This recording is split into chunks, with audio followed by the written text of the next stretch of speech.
How to add a page on Squarespace. Hey everyone, welcome back to my YouTube channel. In this video, I'll show you exactly how to do so. It is very simple, so let's just go and get to it. So once you actually log into your Squarespace account, you're just going to find yourself in this section.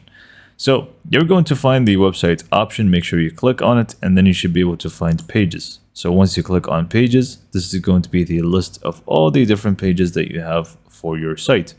Now, you have two different options here, the not linked and main navigation. So what's the difference between them? Basically, the main navigation pages are the pages that are going to show up in the main navigation. As you can see here on the top, on the site header, we can see these pages over here.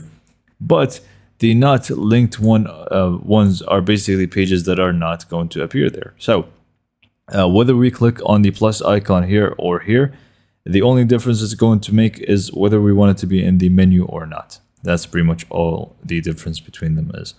So I'm just going to create one in the main navigation by clicking on the plus icon.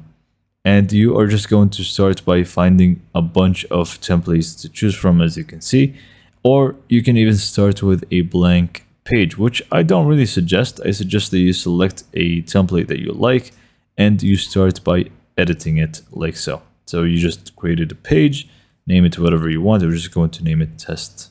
And now first you can even see it here. It's just going to be added to the menu. And next up, you can even feel free to move it up or down as you like in the menu. But you are obviously just going to click on edit and start adjusting the actual page with the Squarespace editor, which is a drag and drop editor, which is very, very simple to use. So this is pretty much how to create a page on Squarespace. Hopefully you found this video to be informative and helpful. And for more information, subscribe to my YouTube channel, and thank you for watching.